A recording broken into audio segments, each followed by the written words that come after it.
Hello, everyone. My name is Ginger Coy, and I'm the writer behind Concerning Narcissism on Substack. It's an honor to be sitting with you today, Sam, as you're such an influential thinker in my lifetime, and I deeply respect you. For our viewers, I created Concerning Narcissism on Substack as an homage to your work, Sam, because you've helped me understand the chaos that is narcissistic abuse, of which I have suffered mightily in my lifetime. So it gives me great pleasure to introduce my viewers to Professor Vaknin today. If you don't know him already, is a foremost expert in narcissism and all things cluster B. And I've been listening to Professor Vaknin on his YouTube channel for years now, and I've realized profound insights about narcissism and in life in general. So Sam, I'm going to ask that you introduce yourself, please.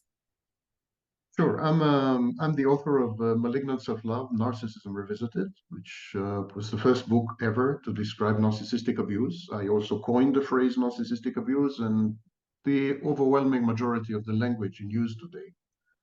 I then proceeded to serve as a visiting professor of psychology in 2 or 3 universities, and now I'm on the faculty of CIAPS, Commonwealth for International Advanced Professional Studies, in Toronto, Canada, Cambridge, United Kingdom, and Outreach Campus in Lagos, Nigeria. I'm legally obligated to repeat this phrase, so my apologies.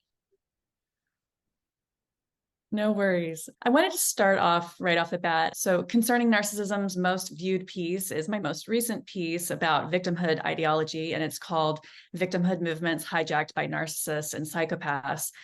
Where did victimhood come from? What is the historical background of this movement? Pretty amazingly, very few people are asking this question. They take victimhood for granted, the same way you take oxygen, I assume, for granted. But victimhood is a very interesting development in human history. Initially, there was fatalism or determinism. We just accepted things as they were. No one regarded himself or herself as a victim. Things just happened. And history, or God, or both, were inexorable and non-negotiable. And that was it. It was life was a take it or leave it proposition. No one felt victimized. And so first we should make a distinction between sacrifice and victimhood, because they're often conflated and confused. There are spiritual traditions centered around sacrifice, the most famous of which is obviously Christianity, where Jesus chose to sacrifice himself. And sacrifice entails 2 elements. One, being chosen somehow. There's an element of choice, usually choice by God, but not necessarily. Being chosen by an ideology, by God, by non-individual collectivist forces, and so on. So there's an element of choice. And the second element in sacrifice is a kind of apotheosis. In other words, becoming one with God, or becoming closer to God, or enjoying the benefit of God's proximity or God's grace in the case of a religious tradition. Similarly, merging with the state, or enjoying the benefits of the state, or sacrificing oneself in order to uphold the state. In sacrifice traditions, there's an element of choice, an element of somehow merging or fusing or getting enmeshed with a bigger whole, with a bigger entity than yourself. And of course, we have examples, the Catholic martyrs, yes, martyrology in Catholicism. In Protestantism, you're chosen by God, and the proof that you're chosen by God is that you're successful and rich. So that's the Protestant work ethic. That's proof that God has chosen you.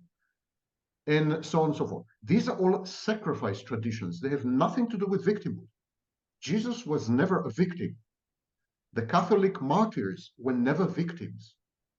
The Shahid, the suicide bomber in Islamic tradition, is never a victim. These are not victims. They have made choices. This is all voluntary. Victimhood is a Jewish tradition. And actually, it's an exclusively Jewish tradition. There is no other spiritual tradition in the world which upholds victimhood as a central tenet. It's a Jewish tradition. Recall Jewish history. Slavery in Egypt. The Jews were victims in Egypt. Exile, the Roman exile. The Jews were the victims of Roman aggression. Of course, more recently, the Holocaust, where the Jews were victims of Nazi Germany. Victimhood defines the worldview, the Weltanschauung of the Jewish people throughout their history. Actually, the first act of Abraham was to sacrifice, or to attempt to sacrifice his son, Isaac, to render his son a victim, in effect. So victimhood is a Jewish thing, and victimhood is very distinct, is not the same as sacrifice. Sacrifice entails being chosen and a greater entity to which you get submerged or subsumed once you have sacrificed yourself. Victimhood involves entitlement. That means victims have rights, and because victims have rights, other people have commensurate obligations. There's a rights obligation calculus in victimhood, which does not exist in sacrifice. Jesus didn't say, listen, guys, I'm going to sacrifice myself, and that gives me a lot of rights, and that endows you, puts upon you obligations towards me. No one is saying this in the sacrificial traditions. But in victimhood traditions, absolutely, yes. I've been a victim of the Holocaust, you owe me money. I've been a victim of the Roman exile, you owe me a state. I've been a slave in Egypt. I have a right to conquer someone else's land. Rights and obligations. And I know what I'm saying is very controversial. May I remind the viewers that I'm a Jew. So dispense with the anti-Semitic tropes and tripe. So entitlement. And the second element in victimhood is overgeneration of grievances. Victimhood generates grievances. It's a grievance generation machinery. And of course, we have a perfect example in the founding documents of the United States of America. The founding documents of the USA, actually, these documents are lists of grievances against the British king and the British realm. It started with the Jews and with the Jewish traditions and so on and so forth, but then people discovered around the 18th century, with the French Revolution and the American Revolution, people discovered that victimhood pays, that grievances generate obligations in other people, which you can capitalize on, monetize, benefit from, and profit from. Victimhood was discovered as a capitalist invention. It was a form of manufacturing. It became the equivalent of a factory. Only this factory created grievances and brought in income based on the grievances, or territory based on the grievances. And so this led, of course, much later to anti-colonialist movements. Anti-colonialist movements are Western grievance victimhood narratives. They're not African narratives. They're not Asian narratives. They are Western narratives. Anti-colonialism started in the West, not in Africa. Actually, it started in the 19th century in the United Kingdom. Abolition started in the 19th century in the United Kingdom. Anti-colonialism, anti-slavery, all these, anti-mercantilism, which are victimhood movements based on grievances of the colonized, are actually Western exports to the colonies. That's the irony. So we have the next phase in victimhood movements, which is anti-colonialism. And then gradually we replaced traditions, spiritual traditions and religions with secular religions, such as Nazism, Communism, and nationalism. These are all grievance-based victimhood movements. Nazism was founded on the belief that the German people have been victimized by the Versailles Treaty and therefore are fully entitled. They have a right to Lebensraum, to conquer territory within Europe and to enslave people who are inferior. So Nazism is a victimhood movement. Communism is a victimhood movement, of course. The proletariat is victimized, abused, and manipulated by capitalists, fat cats, and robber barons. And so the proletariat has a right to rebel and via the revolution to decimate, literally very often, decapitate capitalists. It was a victimhood movement. And of course, many national movements are victimhood movements to this very day. Look what's happening in Azerbaijan. These are victimhood movements.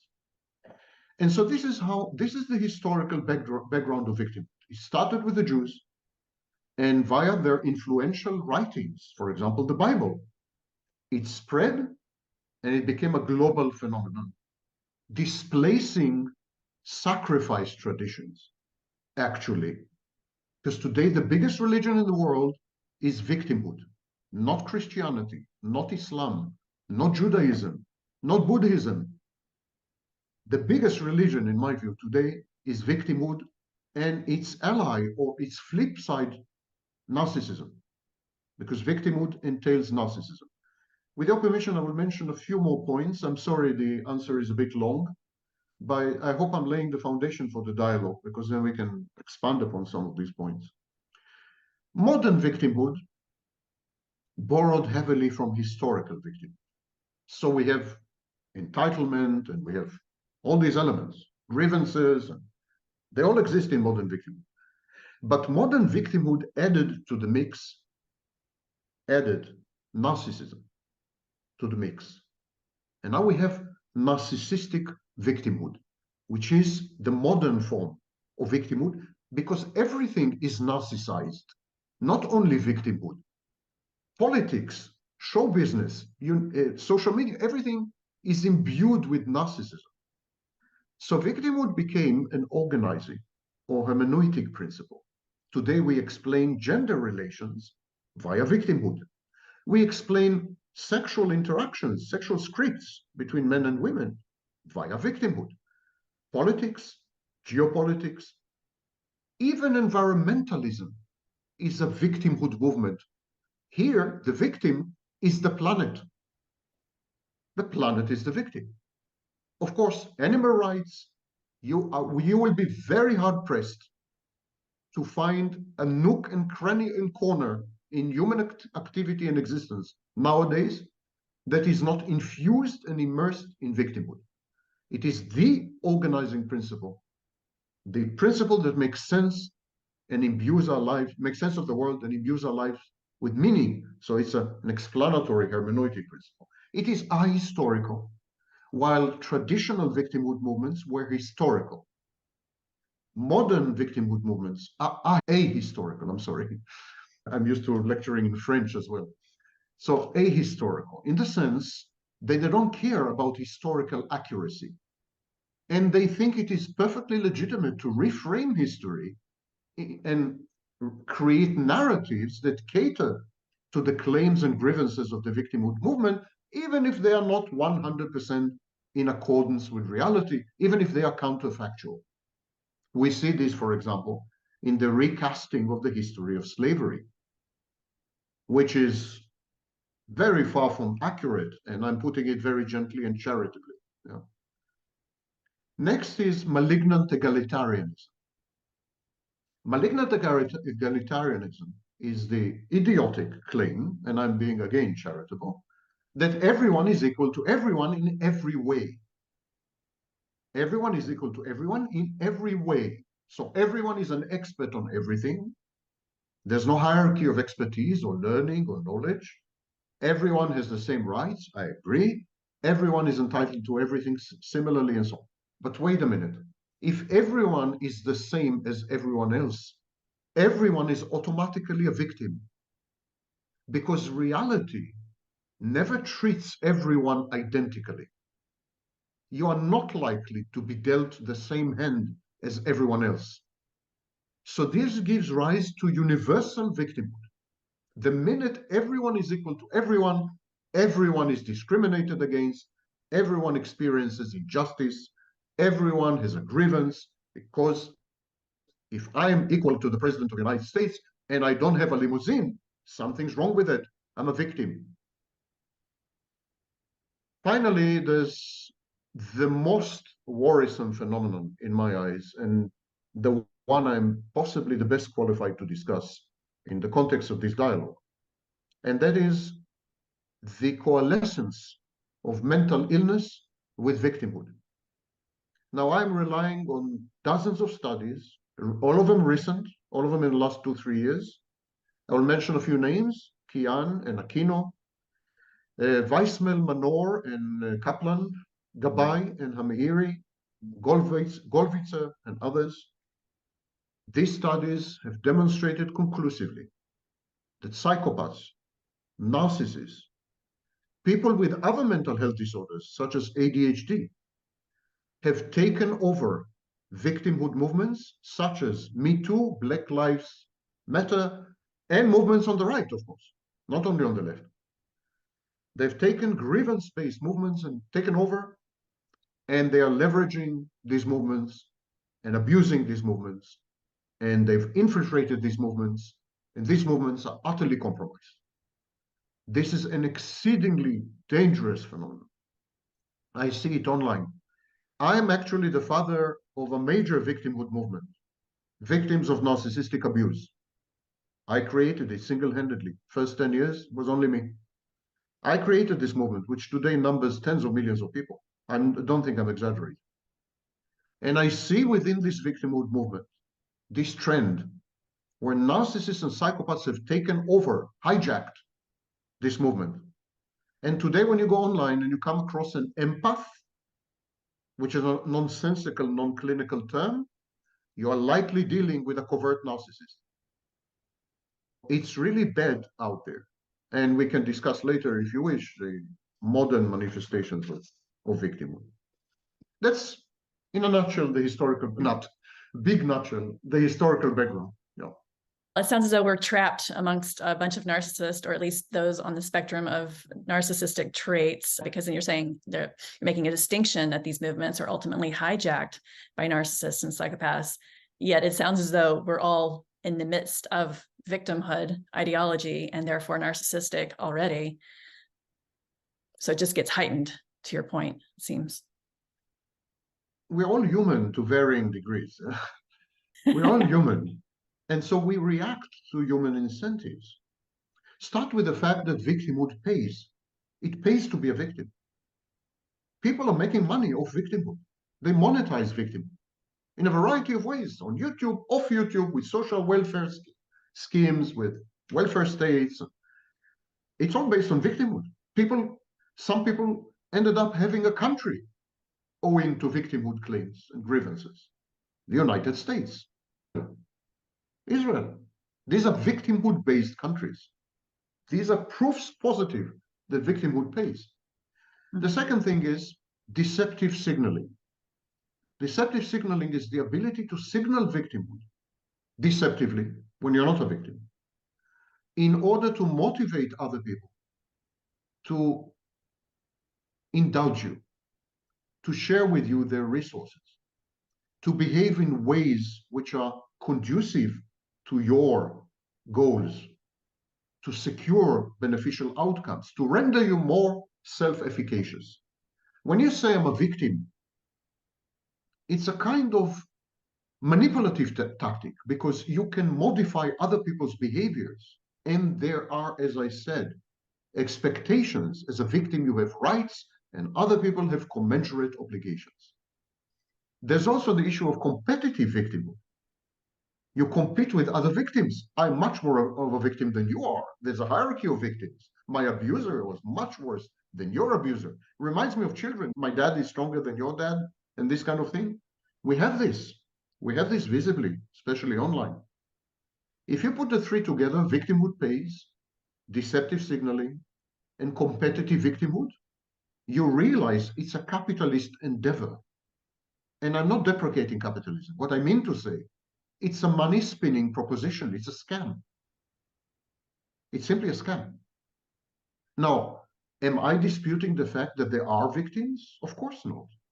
Victims exist. There are many victims. real ones. Ironically, the real ones are likely to stay at home and shut up.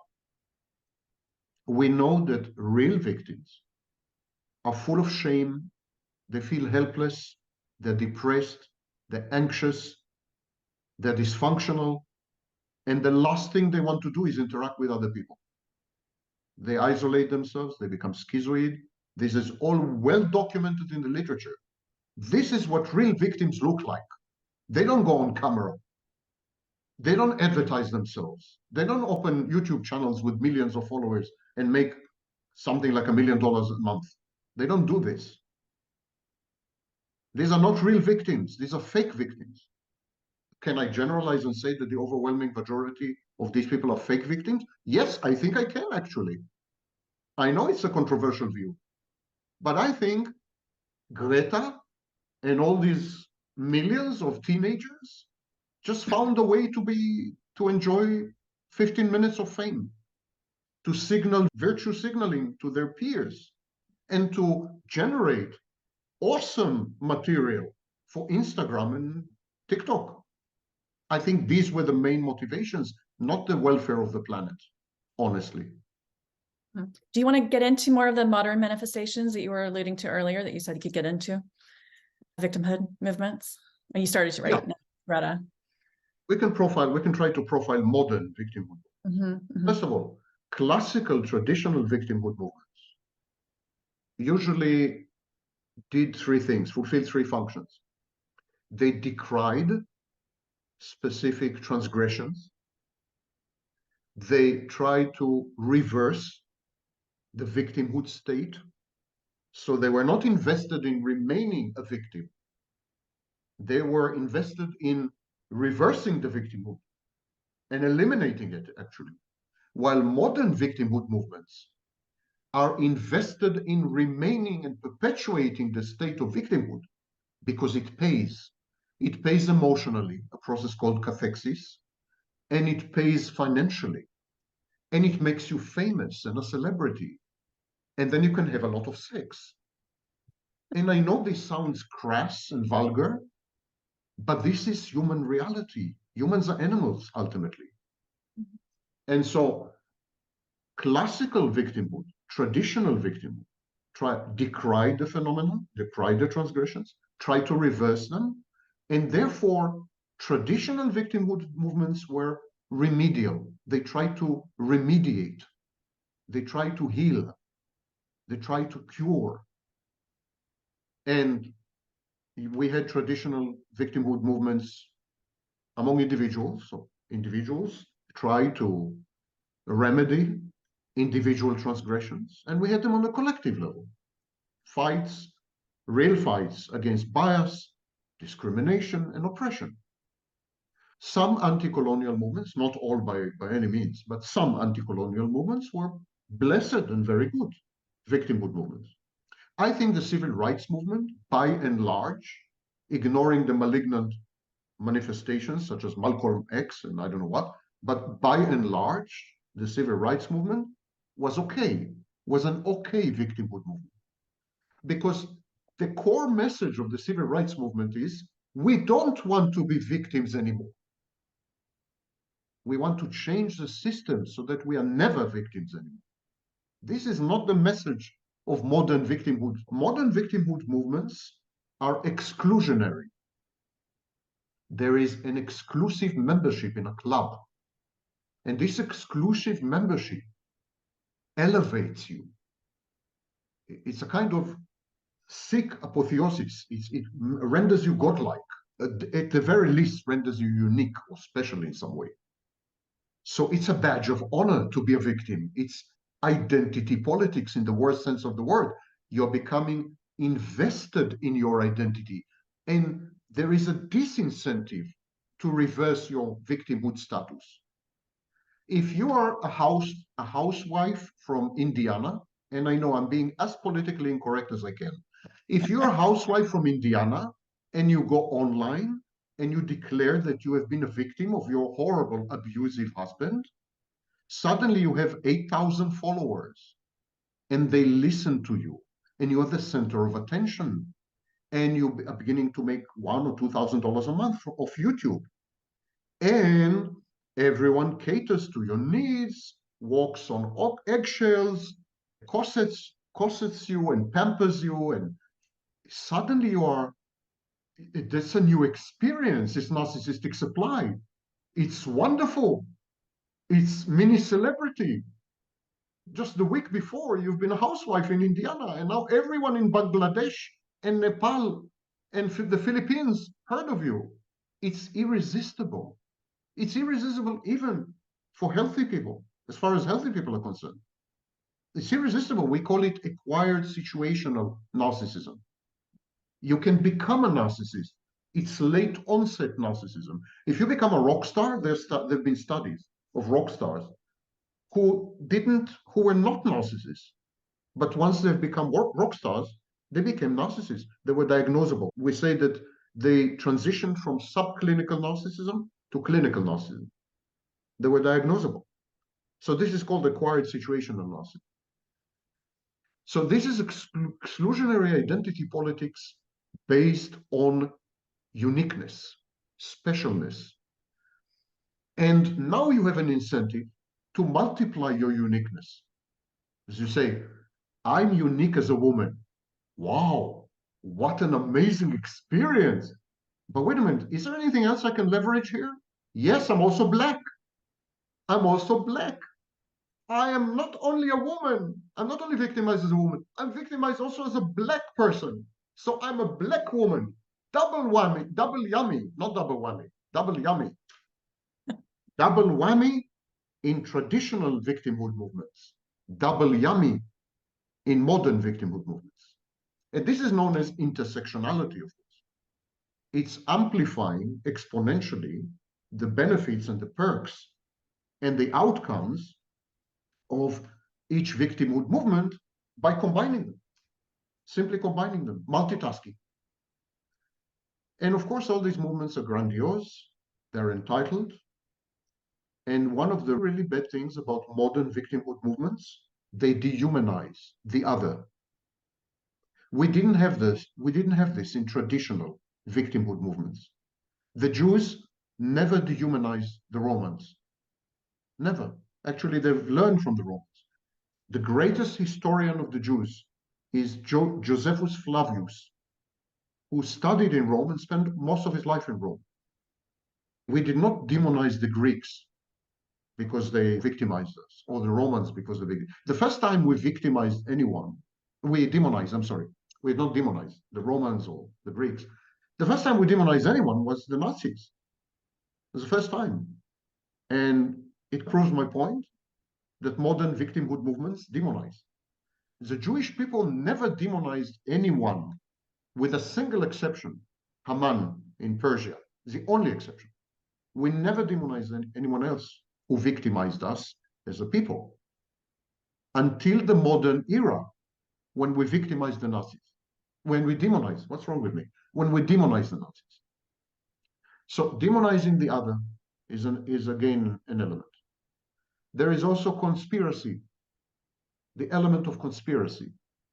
Victimhood is no longer perceived as an accident of history or a manifestation and expression of power asymmetries or inexorable historical processes. No, now it's definitely and always the outcome of some mega conspiracy. In feminist gender studies, there is the patriarchy. I'm a man. I never heard of a patriarchy. I never voted for the patriarchy. Of course, similar-minded people would end up doing similar things and thinking similar thoughts. That's very different to a conspiracy. And yet, we have conspiracy in all modern victimhood movements. And this is known in psychology as conspiracism.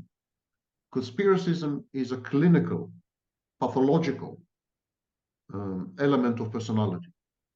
So there's a lot of conspiracism. There's also on the right, you have Marxism. I'm not limiting myself to the left. It's all over the place. It's left, you name it. Cultural Marxism, patriarchy, this, that, it's all conspiracies. And the last thing I will mention is that modern victimhood movements are concerned with materialistic individual goals, while classical traditional victimhood movements were concerned with collective goals. Let's get us a country, or let's reverse a historical wrong, or let's preserve our tradition. So these were collective goals. Modern victimhood movements are concerned with individual goals. Let's get more money. Reparations, suddenly. Slavery reparations, 150 years later. Let's get more money. Let's have more sex. Let's become more famous. These are all individual goals. Traditional modern victimhood movements rarely discuss collective goals. Even when you have a movement like Me Too, which supposedly deals with collective goals, the goals of women, this is reduced to individual stories. You don't find an overarching manifesto of Me Too or an agenda of Me Too. There's no such thing. There's no scriptures. There are no scriptures. In Marxism, you have the Marxist manifesto, Communist manifesto. In Judaism, you have the Bible.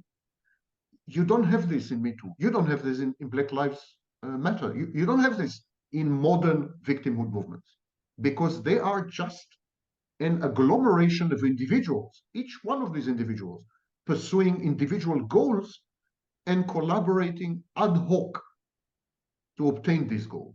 This is what renders these movements narcissistic and psychopathic.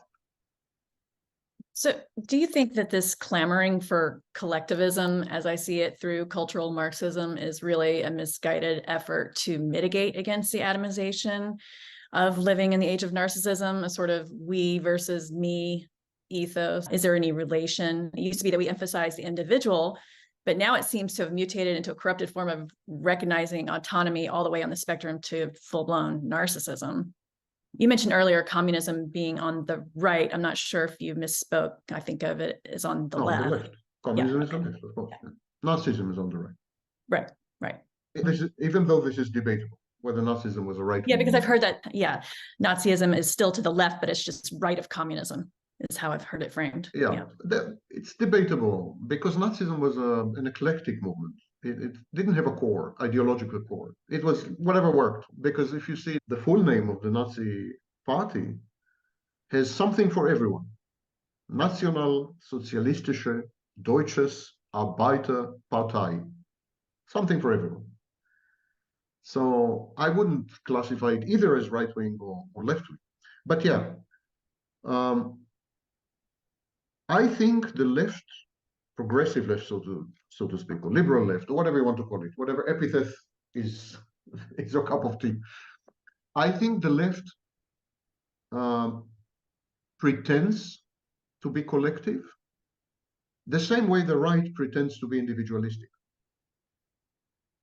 I think both of them are actually goal-oriented. The goals are very materialistic, very short-term, very clear, and they want more and more of the same goals. If you get $100 not enough, you want another $100. It's a never-ending quest, and this is the incentive to perpetuate victimhood. I don't think the left is collectivist and the right is individualistic.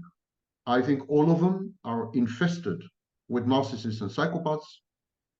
And when I say narcissist, I don't mean people diagnosed with narcissistic personality disorder. People with narcissistic style or narcissistic tendencies or traits or behaviors.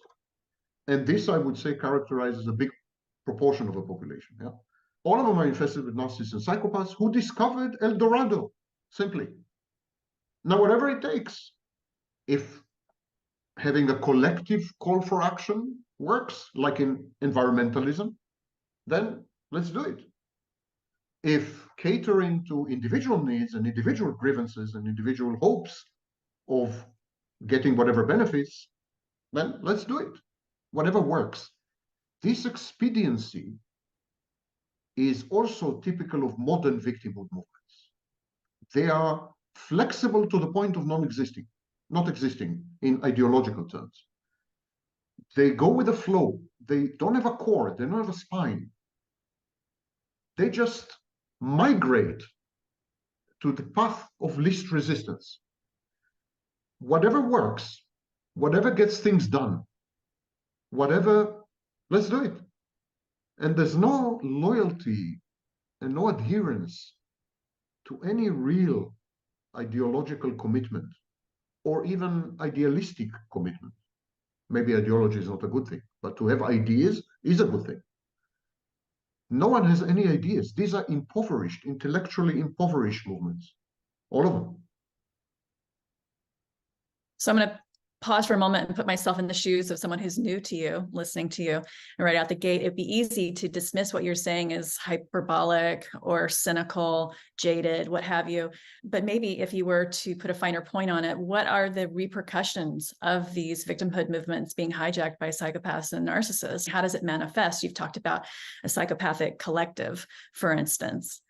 What does that look like on the ground? First of all, let me be clear and give credit where it's due.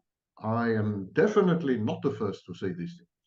There's a famous sociologist, Campbell, and he said that we have transitioned from the age of dignity to the age of victimhood. And I fully agree with him. There are numerous studies substantiating every single statement I've made, however hyperbolic and jaded. I did bother to mention 27 studies about 10 minutes ago, because I knew this was coming. There's a body of evidence that is decisive in my view, that victimhood movements have been hijacked by narcissists and psychopaths. Now, if we take this to be the truth, or even partial truth, because one narcissist is the bad apple in the barrel. One narcissist, a single narcissist, can corrupt a whole body. Ask Adolf Hitler. Adolf Hitler was a single psychopath in a system, a political system. He didn't even win the majority in elections. He was just a prime minister in a minority government. He had 5 ministers, and there were another 20-something, which did not belong to his party. But Stalin was the same. We have examples in history that it takes a single narcissist or a single psychopath to subvert the system and convert it into narcissism and psychopathy. So it seems that narcissists and psychopaths act as catalysts.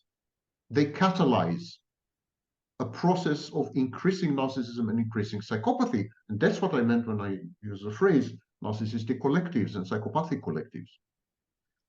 These are collectives who have been infected or infested with narcissists and psychopaths, and they don't have to be the majority.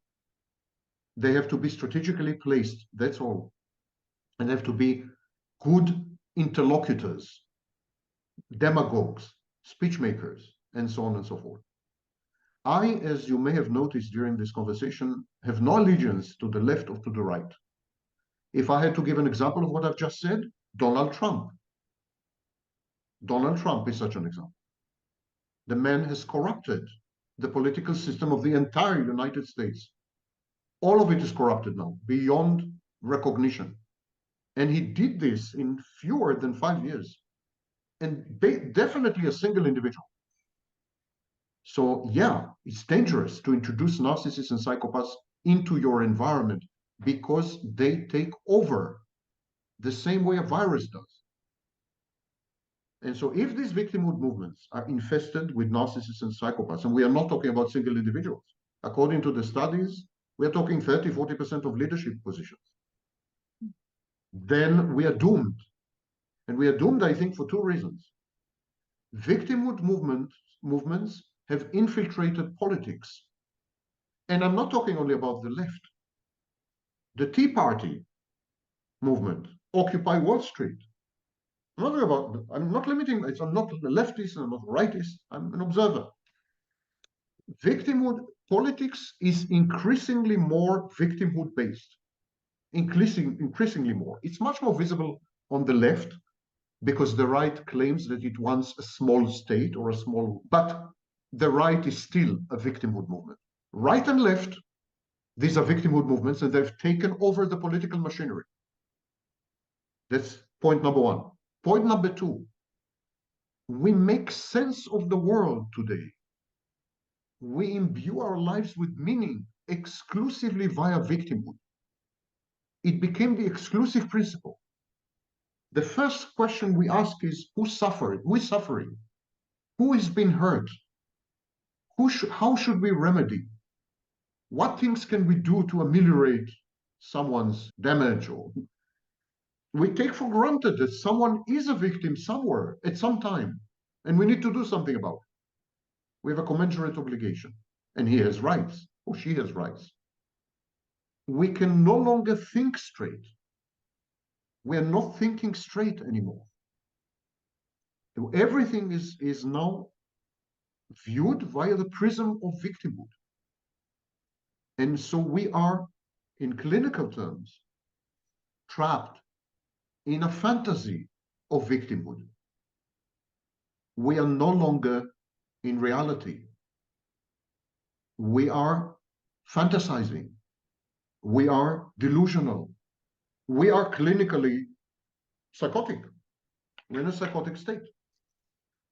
Now, the psychosis in this particular case relies on a narrative of victimhood, but it doesn't make it less divorced from reality. And why does this bother me or worry me? Because survival is predicated on what Freud called the reality principle. Reality testing is critical to proper functioning in changing environments to derive beneficial outcomes. This is known as efficacy. You cannot be efficacious in your environment. You cannot extract benefits and outcomes that are helpful to you from your environment, human or not human, if you are delusional. You cannot do this. If we as a species have become psychotic and delusional, our days are numbered. It's as simple as this. Now, you would say, yeah, but don't worry, we have science. There are enclaves. There are enclaves where victimhood has not penetrated. That is not true, I'm sorry to say. I happen to be a physicist. That is not true. Even science has been infected with victimhood. You don't believe me? Read ecological literature or environmental literature. It is phrased as a political manifesto, not as a study. You don't believe me? Read the recent diatribes about plagiarism and lack of funding, and science is utterly immersed in victimhood culture. Utterly. Everyone is a victim of something. There are not enough funds, or no recognition, or we are not putting the right emphasis. We should emphasize the planet, not the civilization, or I don't know what. And it's not limited to ecology and environmentalism. I see victimhood in physics. It's bad because it distorts our ability to view reality as it is, which is a precondition for survival. Except now we have something called postmodernism, which has introduced wokeism. And like you, I don't share a fidelity to either the left or the right. So I'm looking at the delusionality of the left extrapolated out to a place of narcissism as it presents. And this frightens me more than the right, because as you've said, the right at its worst tends towards antisocial or psychopathic manifestations. But at least psychopaths are in reality, whereas the delusionality of narcissism on the left, and as it's presenting through the fringes, which has become more and more metastasized. Yeah. Something else bothers me in the dichotomy between left and right. Both of them are delusional. Both of them are conspiracy-minded. Both of them are victimhood movements, both left and right, are victimhood movements. Both of them are grievance-based. I don't see much distinction when it comes to the artificial, observable characteristics, the superficial ones, the superficial characteristics, like the structural, when you observe them from the outside. But there's one major difference between left and right. The left is systematically oppressive. the right is individualistic. So the right is likely to be much more violent and much more psychopathic than the left. But the left, at least in democracies, yeah, but the left, even in democracies, would leverage and deploy systems, whole systems, to oppress the individual. And if there's any resistance, would become even more violent than the right. It is the systematization of victimhood that on the left that bothers me. What you call woke movements, self-censorship in academia, people lose their tenure and worse. Some people go to prison. It's not a joke.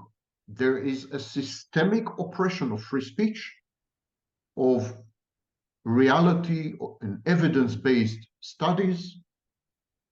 There is the cancel culture. There are the woke movements. This is violence. The left is violent and the right is violent, but the right is violent individual by individual. So it's not a serious threat, honestly speaking. As the guys who are now going to prison for January 6th. Yeah. So the right is incapable of orchestrating, even when it is in power, because of the libertarian tendencies of the right and the individualistic strain of ideology. The right is incapable of orchestrating collective oppression, systematized oppression. We have never seen a right-wing regime which was very good in the long term with systematic oppression. We have seen brutes and thugs in juntas in Latin America. We've seen the Nazi regime and so on and so forth. Nazi regime, I'm not sure it's a right-wing phenomenon, but we've never seen, we've never had a phenomenon like communist Russia or communist China. Never had this. This is what bothers me, what terrifies me about the left. Is the left, we look at Congress and the House, and we look at the House and say, okay, what the right is, had so many presidents and so many majorities. That's nonsense. That's not what the game is taking place. That is not what the game is taking place. Politics has been sidelined, and not only in the United States, in Europe as well. Politics is no longer a relevant game. Business is, and the public sphere, the masses. We are in an era of ochlocracy, mob rule. The mobs rule through social media. The mobs rule through mass victimhood movements. Politicians are no longer relevant. They are totally solipsistic and autistic if they think they have any impact on anything. So this is the wrong way to look. But when you look at reality outside the belt in Washington or outside Brussels in the European Union, you begin to realize how horrifying the scene is, where on the one hand, you have militias, essentially militias of right-wing victims, self-styled victims of the state, victims of the police, self-styled victims. So right-wing militias, when I say militia, 5 guys, 10 guys, 200 guys, this kind of thing, but they're ready to be violent. And on the other hand, you have absolutely systematic state-sponsored left-wing oppression. Absolutely. Even in the United Kingdom, which is supposedly at the hands of the conservatives. Mm-hmm. That's what's the feeling of betrayal, because the left has always presented itself as so open-minded and egalitarian and not, and yet they frame things in oppressor versus oppressed. So it's like they doth protest too much. They're obsessed. Actually, I beg to differ. Okay. And it's good to have disagreements. Yeah. I beg to differ. I don't think the left has ever made these claims. If we look historically at writings in the 19th century, which is the origins of the left, so you have Marxism, but even more powerfully, you have socialism. Marxism was a fringe phenomenon until the 1920s. Fringe phenomenon. The major movements were socialism, socialist movements. And so when you look at socialist writings, definitely Marxist, right? They're not talking about we're going to end up oppression.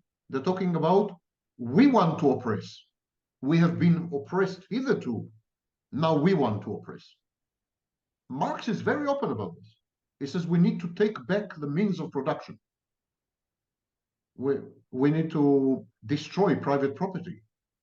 The left is about victimhood in the sense that the left wants to render victims the oppressors. Let's give you a taste of your own medicine, you capitalist pigs. That's the left. Now, it is couched in very beautiful, because the left is great at speaking and talking. You know. So it's couched in all kinds of, but when you go to the hardcore, is about a redistribution of power. A redistribution of power, as simple as that. It's a power-oriented movement. It's about power. And how do you take power? With power.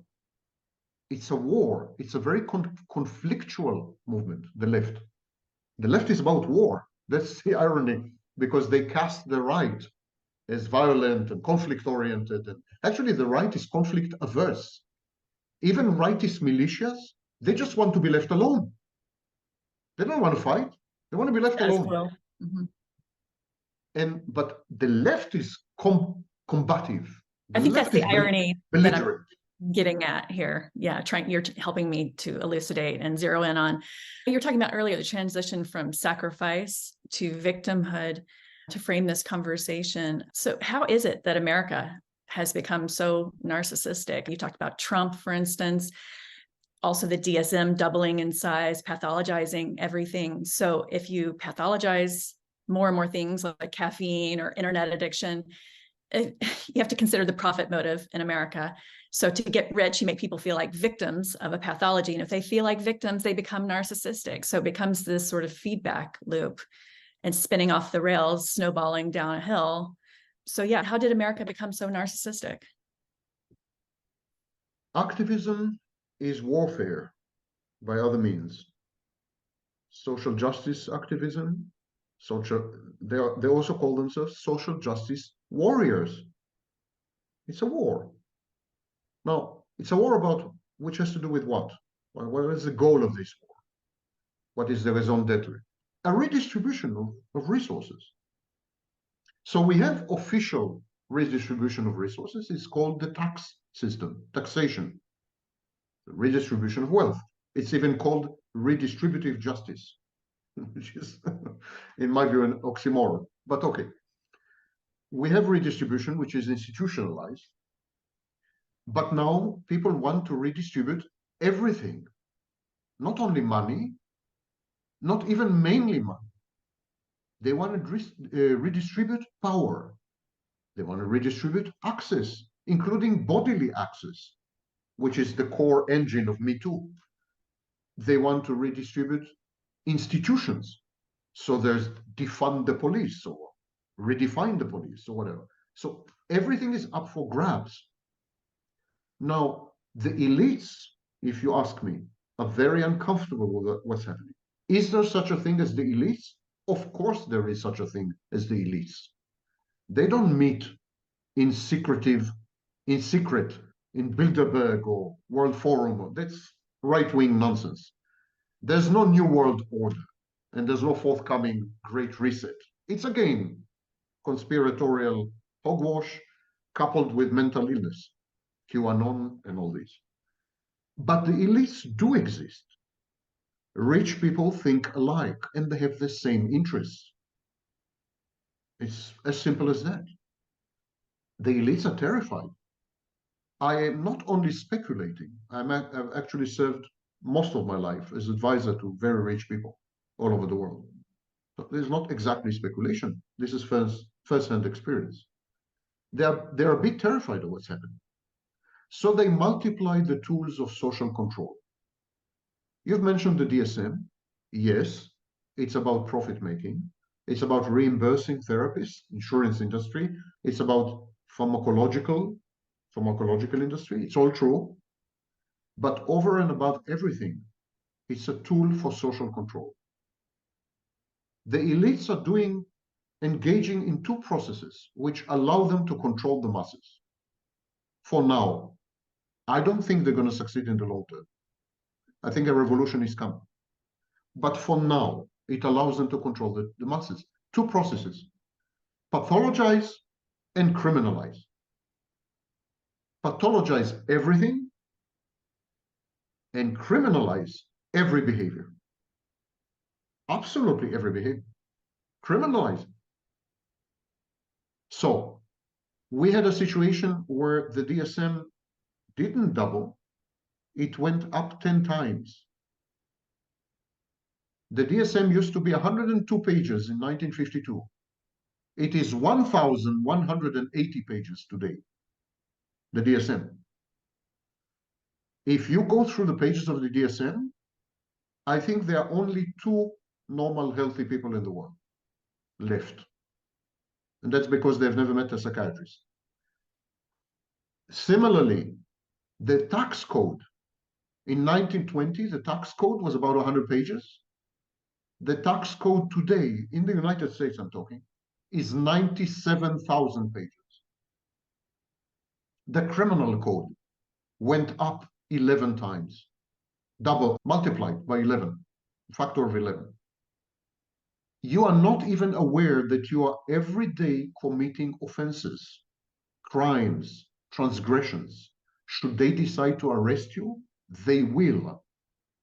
Now, I'm not saying there's a conspiracy to arrest, for example, Russell Brand. But I'm quoting Elon Musk, not one of my favorites. I don't hold him in high regard, but I am quoting him when he said, well, I don't know if it's urgent, but it's convenient. These are tools. Similarly, in the USSR, when you became a dissident, when you disputed the authority of the Communist Party, you were diagnosed by a psychiatrist and confined to a mental asylum. That's the USSR, not the United States. Make no mistake about it. Pathologize and criminalize are the 2 strategies of the elites to control the masses. They're not going to work for long because they require consensus. For example, the criminal code reflects a societal consensus. What if we were to say tomorrow, we reject the criminal code? We think it's ridiculous. 90% of it is total nonsense. We're not going to abide by it, which is what happened during the COVID pandemic, when people rejected the law. Law is only as strong and as good as the consensus in society. And this consensus is fraying. And ironically, it's fraying because everyone feels like a victim. And when you're a victim, you have no vested interest in the status quo, or even in society, or even in any collective. You know what's the first thing that happens to real victims? Real ones. Women who've been really raped, not the ones who are lying about rape, but the ones who've been really raped. Women who've been really abused domestically. Do you know what happens? The first thing that happens to them? They lose most of their empathy.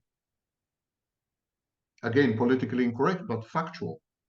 Victims are less empathic, a lot less empathic. They become very selfish. They can't think about collectives. They neglect their families, their children, they divorce. So if everyone is a victim, this is the mindset. The hell with the collective. Each one is on his own. Each person, we have fragmented and atomized society with victimhood. And this is the irony of the situation. The elites are going to lose, and there is going to be a mass revolution. I'm sure of it, precisely because of the victimhood movements that have led the social fabric. If I'm a victim, why would I support a state that enabled my victimhood and empowered my abuser? Why? The hell with it. I think many Black people are saying this. Why would I support a system that has enabled slavery for like 300 years and then until the 1960s turned a blind eye to Jim Crow and now is using the police to kill me? Why would I support such a state? So Sam, if we don't have a shared sense of reality to base a collective on, per se, You've talked about how it's don't participate in democracies. And what kind of advice do you have for us? Because we're looking at two existential threats as I see it. One presented by the left through wokeism and the right through Trump. So I feel as though I'm staring down the barrel, looking at crosshairs here. People like January 6th, we talked about the insurrection. I think of it as an insurrection, not just a riot gone awry. And see, we can't even agree on that shared reality either in this country. What kind of advice do you have for us as Americans as we look at the 2024 election? If you look to history, victimhood movement always led to an apocalypse. I can't recall offhand of a single counterexample.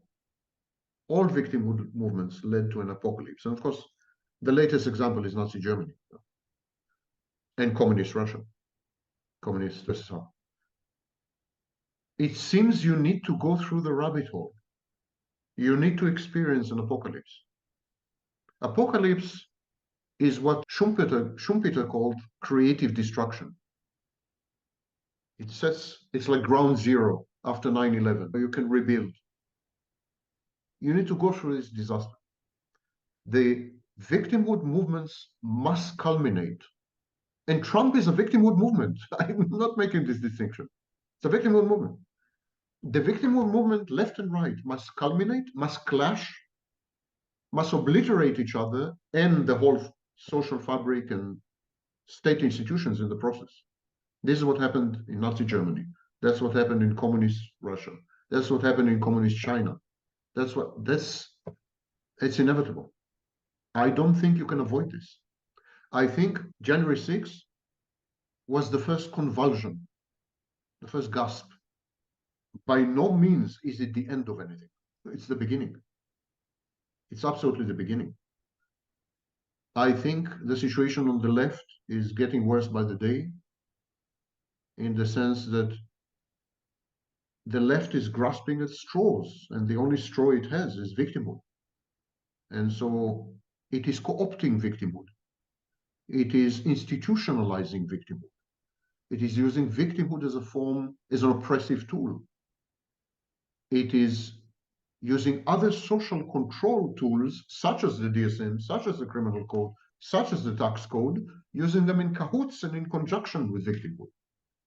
So the left is defining itself via oppressive victimhood, and the right is defining itself via violent victimhood.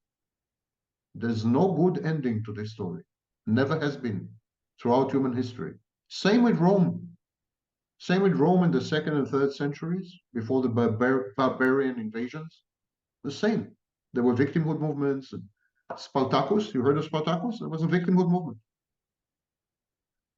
Humans go through this. As you build structures, as you build nation states and you build institutions, there is injustice perpetrated. We all human. We make mistakes. We turn a blind eye. We're all human. We need to accept our humanity, and victimhood movements do not accept the other's humanity. They say, what's the main message of a victimhood movement? You should have never committed injustice. You should have never discriminated against me. But committing injustice and discriminating, these are human foibles and human flaws. We're all human. We learn. That's the meaning of learning. From less to more. From worse to better. That's learning. Victimhood movements say you should have been fully formed from the very beginning. We don't allow you any space for mistakes, a learning process, a learning curve, trial and error. We don't allow this. You need to be punished for having done all this. Even if you were an adolescent, for example, and you were fumbling with sex, you would still be accused of sexual assault, because you should have known better than to touch this girl non-consensually. So there is this fantastic ideal view of humanity that everything should be penalized, and that's the oppressive nature of leftist victimhood ideology. everything should be penalized. So I don't think there will be any forgiveness and any mercy and any pity. You don't need to look further than the communist revolution in Russia. There's no pity. Victimhood movements, ironically, come from suffering, but their main dream is to inflict suffering. This is the wet dream of victimhood movements. I'm going to torture my abuser. I'm going to put him in prison for the rest of his life. I'm going to take all his property. I'm going to, if possible, decapitate him, hang him or something. These are aggressive movements. Victimhood is also driven by what we call negative affectivity, anger, envy. We're neglecting the role of envy in victimhood movements. It's a major driver of victimhood movements. So I don't see any good ending. I think the United States is on the precipice, and the European Union, because states and institutions perpetrate injustice and discrimination because they are human. That's what humans do. They will always generate victims. Wherever there's an institution, there's a victim. Ask men about family courts. Any man would tell you, I'm a victim of the family court. Period. You create an institution, you create a victim. Always. Someone's interest is served, someone's interest is hindered or obstructed. That's life. The only solution in the eyes of victimhood movements is to destroy all institutions. And here I come to an insight which is much neglected. Victimhood movements are anarchic, they're forms of anarchy. They don't want to truly reform anything. They want to punish and destroy. Exactly like right-wing victimhood movements. Both left-wing and right-wing are focused on destruction. Out with the old, drain the swamp. Out with the old, in with the new. Believing stupidly, counterfactually, that new institutions will not create new victims. Will never happen. But yeah, the United States will go through its own Reichstag fire and its own, possibly, concentration camps and its own militias fighting each other and its own Balkanization and Lebanonization. I don't think it's evitable. I think it's ineluctable. I think the same is beginning to happen in the European Union with the pressure of the war in Ukraine and so on and so forth. Today, a pro-Russian government was elected in Slovakia. It's starting. It's starting there. The fracturing of the European Union. And it's all based on victimhood. In Slovakia, the government was elected, it's a pro-Russian government, anti-Ukrainian government, was elected because of a victimhood movement. FICO is. There's a victimhood movement there that the Ukrainians victimize the local Slovaks and so on and so forth. I'm not optimistic in the short term. I'm more optimistic in the longer term. But you have to go through this. Can you talk about the overlap between narcissistic abuse and totalitarianism? Obviously, a common denominator is control. The narcissist is a cult leader and creates a cult. Whether the cult is a 2-member cult or a 20-member cult or a 40 million member cult, alluding to someone with an orange hair, it's still a cult. So totalitarian regimes are cults writ large and gone awry. They're cults. There's a we versus they mentality. There is a hermetic space of thinking so that critical thinking is discouraged and analysis is discouraged and so on and so forth. There are repressive and oppressive measures, punitive codes, and so on and so forth. Totalitarian regimes, therefore, are narcissistic. All totalitarian regimes are narcissistic. And therefore, whatever they do is, by definition, narcissistic abuse. And it involves falsification of reality and its replacement with a fantasy, whatever the fantasy may be. Oppression and repression, including via violent means. Control, which borders on micromanagement. distrust, pervasive distrust between the authorities and the population and vice versa. Exploitation, transfer of resources in an asymmetrical way. Can go into it some other interview maybe, and so on and so forth. So if you look at a microcosm, which is a narcissist and his wife, you're likely to learn everything you need to learn about Nazi Germany and communist Russia and Cuba and what have you. Everything you need to learn, identical. You've said one more comment, I'm sorry.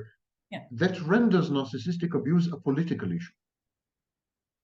It's not necessarily only an individual issue. Because ultimately, the polity, the body politic, is comprised of individuals and households. And the more prevalent and incident narcissism is, the more of these cells would be narcissistic. So if you have a body where 40% of the cells are infected and narcissistic, that body would become narcissistic. If 40% of the population of the United States qualify as subclinical narcissists, the United States will end up as a totalitarian country. Because this is the political manifestation of narcissism. So it starts at the bottom. Narcissism is a grassroots movement. And narcissists, of course, consider themselves victims. Ask any narcissist. There's no exception. All narcissists are victims. They always present themselves as victims. They're underappreciated at work, or the wife took all the property, or I don't know what. They're always a victim. So there's a confluence between narcissism and victimhood, and infection of the body politic from the grassroots level. I'm so glad you said the grassroots level, because there's so much emphasis placed on the elite, as though the pressure cooker is from the top down. But if you study totalitarianism, it's from the bottom up, and then the elite. Oh, yeah. Yes. Speaking of existential threats, and I'm going to segue a little bit here. You've said that the gender wars are more of an existential threat than even climate change. Can you expound on that? Climate change is one of the biggest tragicomedies I've ever witnessed, and I'm not a young man, you may have noticed. And it's the greatest tragicomedy I've ever witnessed. I am not a climate change denier. There's absolutely no doubt in my mind, not even a 0.1% doubt in my mind, that it's real. Absolutely real. I think the most extreme scenarios are going to happen much faster than we think. That's not the issue. The issue is our response to climate change. We're responding, again, via the victimhood lens. The planet is a victim that imposes on us obligations to remedy the situation. Here's the breaking news. There is nothing we can do about climate change. It's not only too late, but it requires sacrifices that no one is willing to make on the country level, on societal level, and on the individual level. I am not willing to do anything to prevent climate change, period. I'm going to eat meat. I'm going to use air conditioning. I'm going to drive my car. I'm going to do everything as I always did and always will do. And that is the vast majority of the population. Ignore the activist nonsense or noise online. Rather than pretend that the planet is a victim and we are the white knights, the saviors, the healers, and the rescuers, mental health pathology recognized, by the way. Rather than do this, why not say climate change is a fact? Let us adapt to it. What do we need to do to survive with climate change? That is reality-based, evidence-based thinking. Our current reaction to climate change is a fantasy defense. Why is it a fantasy defense? Because it is not based on reality and can never ever be based on reality. Period. There's nothing we can do to prevent or reverse or remedy climate change. That is reality. Now live with it. Adapt to it. That's what mature adults do. But we are not reacting as mature adults. We are reacting as people with delusional disorders. That's the example of climate change. I'm sorry, you got me on a rant and I forgot your Oh, well, I was talking question. about existential threats, whether it's gender wars or climate change, laying it out for climate change. Climate Existential change, threats. climate change is not and will never be an existential threat. We will move our cities inwards. Some countries will become tourist destinations like Sweden. Some countries will bake, as they've always done. Climate change is not an existential threat. It will impose a heavy toll on our resources and ingenuity, but we're going to solve it. We're going to coexist with climate change. And here's something shocking. We're going to benefit from climate change. Climate change is a redistribution and reallocation of resources on a global level. Some countries will benefit, some countries will not. That's the way it's always been in the last ice age, for example. That's it. It's reality. Not so gender wars. The gender wars, they are a real existential threat. If men hate women and women hate men, if women regard men as potential rapists, one and all, and men regard women as manipulative liars, one and all, if they wage war through the legal system, if they refuse to collaborate, for example, on making children and forming families, that is an existential threat. Already, in about 40% of the world, we are under the replacement rate. More people are dying than being born. Now you could say, but we don't need more people. We have 8.1 billion people on this planet. Yes, but of the wrong age. In industrialized societies, 26% of people are above the age of 65. Actually, we are missing 80 million children if we take into account only the looming pension crisis. That is only pension. If you take into account infrastructure and other things, we are missing 300 million children. We need 300 million children. But who's going to make these children if men and women refuse to collaborate in forming families and so on? And when we do make children, look at the results. The children are mentally ill. Depression went up, quintupled. Depression quintupled. Anxiety disorders tripled. Suicide rates among youngsters is up 48% in the last decade because men and women don't collaborate. They're fighting. There's a huge fight going on. It's a war. We need men and women to continue as a species. We don't need a specific temperature to continue as a species. I have no doubt that if a temperature goes up another 5 degrees, it's going to be mighty inconvenient, but we're going to survive. I do have a doubt, however, that if gender relations continue the way they are now, we will survive as a species. I have a grave doubt of this. And it's not getting better because of victimhood. Women and men have adopted the victimhood narrative. Women are men's victims and men are women's victims. So when you are someone's victim, what incentive do you have to compromise, negotiate, form a consensus? You're demonizing the other. The other is an enemy. We call it in psychology a persecutory object. You don't negotiate with enemies, you vanquish enemies. And so this filters down.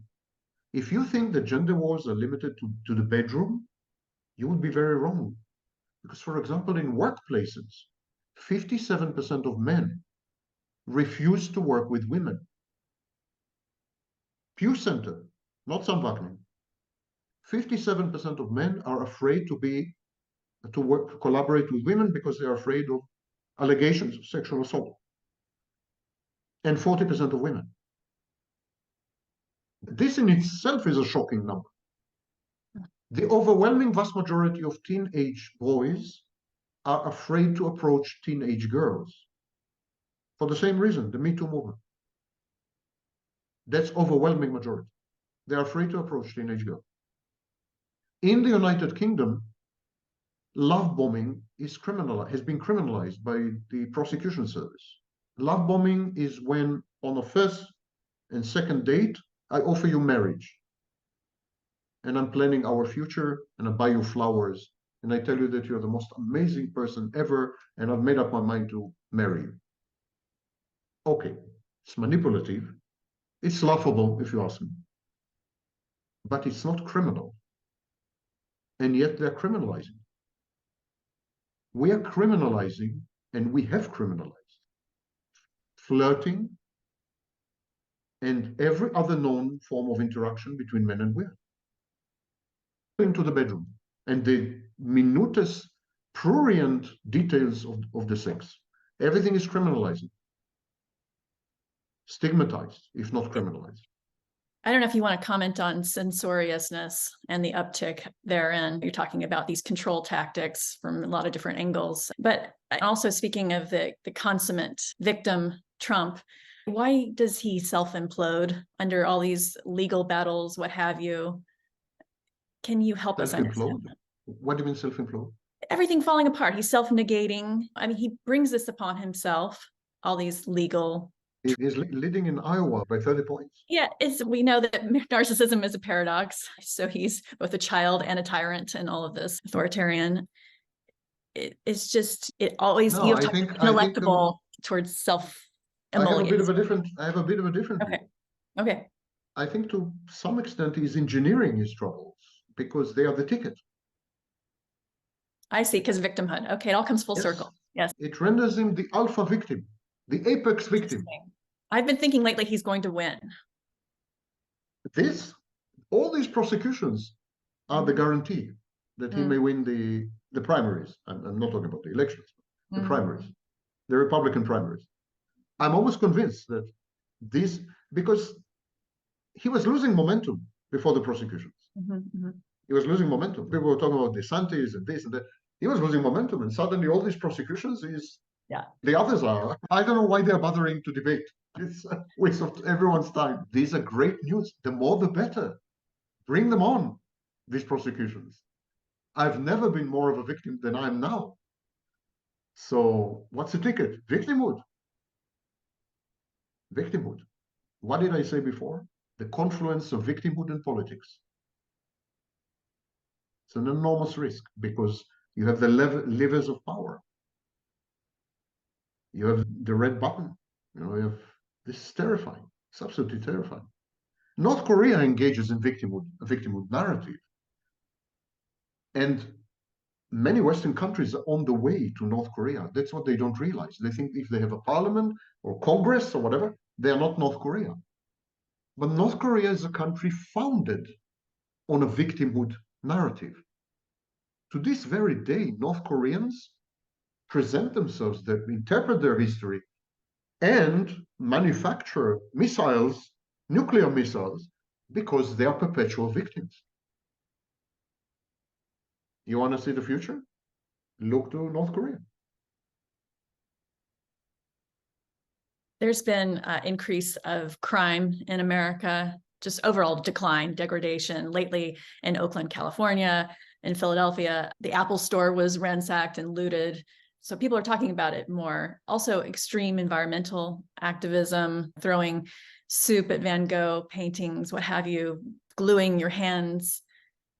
Do you think that this is all an expression of narcissism and or victimhood ideology?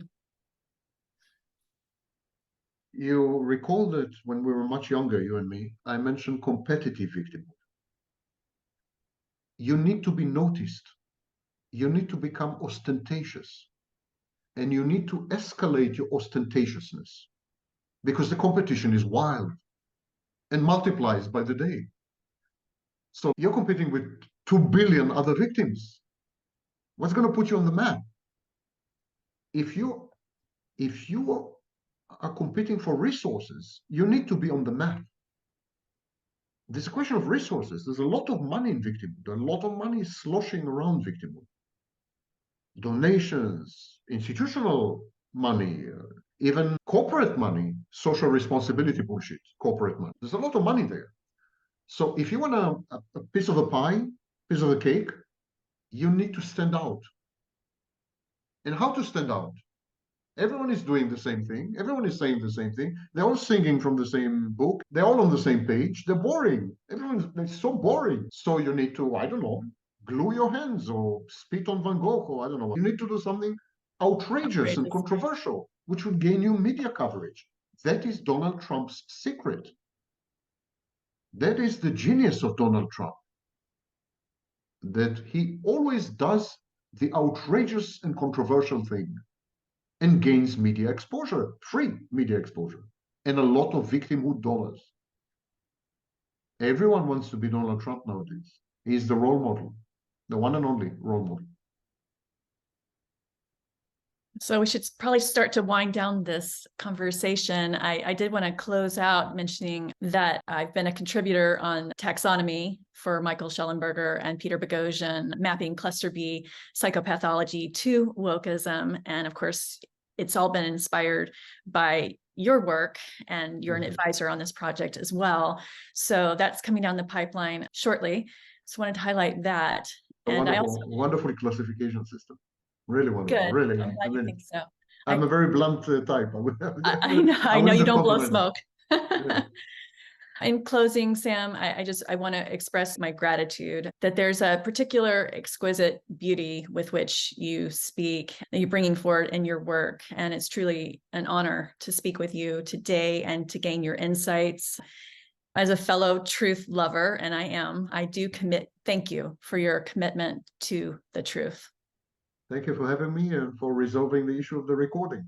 Oh, of course. Absolutely. Thank you. My pleasure. Thank you. See you again. Bye-bye.